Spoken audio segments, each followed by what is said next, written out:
What's up guys? Today we're going to be checking out the Xiaomi Mi Smart Projector 2. First off, I'd like to give a shout out to the folks at Xiaomi for sending this over to us for review, so thank you for that. Now I did check out the original Xiaomi Smart Projector sometime last year, and this one is the sequel to the original, which was very popular. So let's get it unboxed and see what we get inside. Right on the top here, you get the instruction manual. This is the accessories box containing the remote control, power cord. You may need an adapter for that if you're in the States. And there's no batteries in the box. And here is the projector itself. This looks almost exactly like the first smart projector, color and everything. Up front, you can see that you have the lens as well as a sensor, which will handle autofocusing and auto keystone. On the sides, you have the speaker grills, which there are two of, so you get two 5-watt speakers apiece for a total of 10 watts. On the bottom is a threaded insert, so if you want to mount this to a tripod, you can do that. On the top, single power button. Around back, you have some ventilation, power input, 3.5mm headphone jack, USB, and the HDMI out. It's a fairly smallish compact projector. It's only 4.5 inches wide by 5.9 inches tall by 5.9 inches deep. It's very light, weighs 2.9 pounds. It runs on Android 9.0, so you should get voice control like Google Assistant, all the Android apps. And the thing is, this is supposed to be a Netflix certified projector, which many of the Android projectors are not. It's a DLP projector with a native resolution of 1080p, 500 anti-lumens of brightness, and there is 2 gigabytes of storage inside of it if you want to download games and all your apps. So let's go ahead and get this thing set up in the theater, and I'll give you some thoughts and impressions. I'm going to place the projector on a tripod about 10 feet away from a Harmony G2 Stewart film screen, projecting a 100-inch image. Once you power on the projector, it'll run you through the Android TV setup. If you have an Android phone, you can use the phone to set the projector up. It'll copy over your Wi-Fi settings and your Google account. You'll still have to give it some permissions and download some recommended apps. Now this is a Google device, so you're going to have Google Voice Assistant built in as well as Chromecast support. Alright, now that you got all that set up, it's going to take you right to the home screen. This should look very familiar to you. This is Android TV, and this is where all of your apps are going to reside. And as of right now, speed-wise, it's pretty quick and snappy running through the home screen menu, so that's not too bad. Now let's go ahead and check out some of the settings. All of these settings are standard Android TV settings, so if you're familiar with that, you're familiar with this. So the only thing that we're going to check out are the projector-centric settings. First up being projector. Here we've got under focus, we've got execute focus, which will automatically autofocus for you. If it does not hit focus correctly, just take the remote and tap on left or right until you can dial it in and get it to your liking. It actually did do a pretty good job on its own. You can turn autofocus on or off in this little toggle. Under the keystone correction menu, you can do this yourself manually. Let's jump into quick adjustment. So if you tap up, it'll automatically adjust the top portion of the screen. If we tap on down, it'll kick the bottom half of the screen in. Of course, I've said this in many of my other projector videos. If you cannot absolutely get this thing straightened with your wall or your screen perfectly, you really don't want to waste unused pixels here in this area. You can see that the light is still illuminating the outer edge of the screen here. So this is actually unused pixels that you would be digitally manipulating and cutting away at. You're just chopping away that 1080p resolution and you're cutting it down to less than 1080p. So you definitely don't want to do that. So unless you are totally hard up and you cannot get your screen perfectly aligned, I would avoid using keystone correction at all costs. But if you do have to use keystone correction, you can also go in this menu and fine-tune it. And you can see in the upper left corner there, it's just kicking in very slightly in very small increments. You can bring it in, you can take it out, and you can do this for all 4 corners. But let's get out of this. Let's reset that to get everything back to normal. But that is keystone correction use that only in a worst case scenario. Under projection method, we've got front projection, front projection ceiling mount, rear projection ceiling mount. But we are going to go back to front projection. And here under image settings, we've got your standard image mode presets. We've got standard, movie, vivid, sports, child, and user. Under user, you can change your brightness, contrast, saturation, sharpness, hue, and switch between color temperatures. We'll look at more of these settings as I play some more content so we can see the effect that these settings have. And here is the digital noise reduction. And under brightness mode, we've got view mode, which is the standard by default, and then highlight mode. This looks like to be some sort of late night viewing option. So I think it would be easier on your eyes if you were to put it on highlight mode, although it's going to skew your colors and look very yellow. So we're going to go back on view mode. And last setting we're going to check out is the inputs. Here under input, you can choose to name your input whatever you want: Blu-ray, cable, DVD, console, auxiliary, or you can give it a custom name. Or if you want to hide the input altogether, you can just uncheck that. And lastly, we've got some HDMI CEC settings. We've got HDMI control, you can turn on off, auto off power, auto on, and automatic language detection. Next, we'll just take a look at a few of the more popular apps. First app being YouTube. This is only a 1080p projector, so all of these videos will only play back in 1080p, even though it does support 4K HDR. And image quality wise, at least for YouTube, it looks perfectly fine.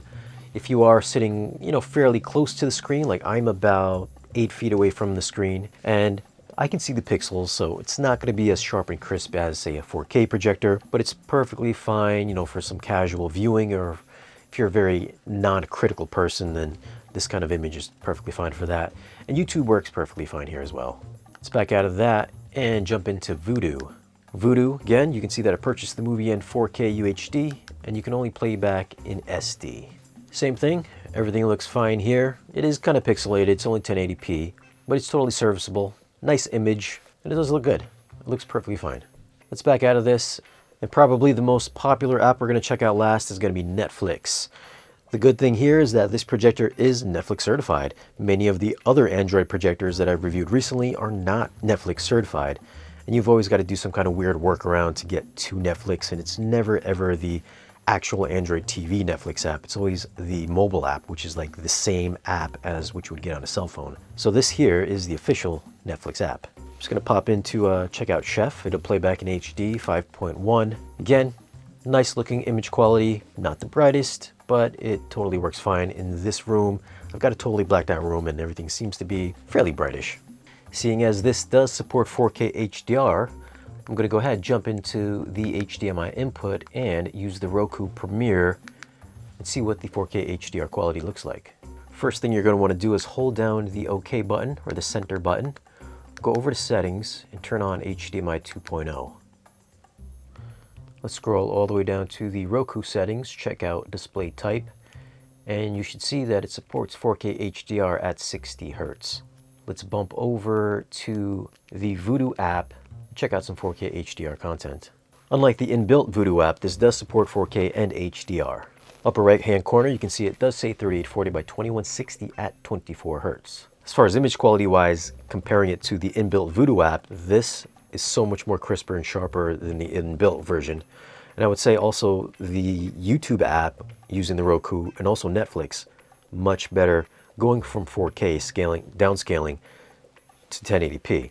So if you are going to use something to stream your movies, I would opt for an external device rather than using the inbuilt ones. But let's go ahead and pause this and check out some of the image settings. Again, you're going to have to hold down the center button, which will bring up the TV options. So under image, we've got standard image by default, movie mode, which makes everything a little bit warmer, vivid mode, which bumps the brightness up, I'd say a notch above standard. Also, black levels seem to be a little bit better as well. Sports mode darkens everything down. Monitor mode looks very similar to standard, to be honest. Game mode. And under user mode, this is where you can change your brightness, contrast, and sharpness. Color temperature, we've got standard, warm, which makes it a little bit more orange-esque, and then cold, a bit more blue. Let's just go back to standard though. And then if you want to use digital noise reduction, you can turn that on or off here as well, which I'm going to keep off. Now letting this play through, you can see that this is HDR material. It's definitely 4K material, but something is just off with the color here, which I don't know if this is handling HDR correctly or not. So let's jump out of this and turn HDR support off and see if that changes the colors. All right, so I've taken off HDR. I'm just going to keep it at 4K 60 Hertz. And yeah, this is a lot better. So if you're going to use an external device, I would say do not send it HDR material. Just turn the HDR off and keep the 4K resolution so it can still downscale it. Kind of keep the sharper resolution, and the colors are going to look much more vibrant, more natural, instead of having that slightly washed out, almost grayish tone to it. And this here, you know, for what it is, but brightness wise, I think this is a good level of brightness. It's not the best. It's only 500 lumens, so let's be real.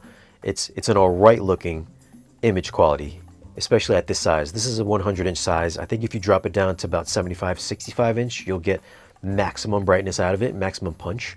This is okay. It's a bit dim. It's a little bit dull, but it's totally fine for some casual viewing. If you're a discerning videophile, this is not going to cut it for you. There's some issues with whites being clipped and blacks being a bit muddy. Not too much detail in dark areas, but that's kind of par for the course for many of the DLP projectors. Blacks are always going to be suffering. But as far as like sharpness and clarity, again, I would say if you're going to use the inbuilt apps, not the best quality. I would go with an external device like a Roku, Apple TV, or like an NVIDIA Shield. So you're taking it from 4K and downscaling it to 1080p. The morning report, Zazu. Your Majesty, the Pride Lands are in imminent danger. The hyenas are chasing off the last of the herds. The bird's back! Get him! Sound quality wise, for only two 5-watt speakers, gotta say that it sounds pretty good. The dialogue was bassy, it's got some good resonance, and the high level detail is pretty good as well. It's not gonna fill a large space, but for a smallish, medium-sized room, totally sufficient and much better sounding than I thought it was gonna be. As far as fan noise, it's one of the quietest little portable projectors I've heard, so I'm not gonna say anything. I'll just let you listen to the fan at about 5 feet from the seating position.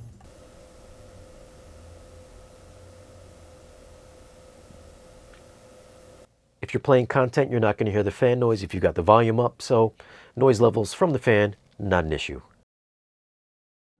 At the time of this video, the Xiaomi Smart Projector 2 sells for about $7 to $750. Pricing isn't official yet, but I'll update the video description when it is. As far as performance, I found a couple issues with the projector.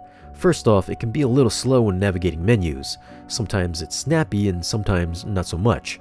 It's also 1080p, so the larger the image, the more pixels you'll see.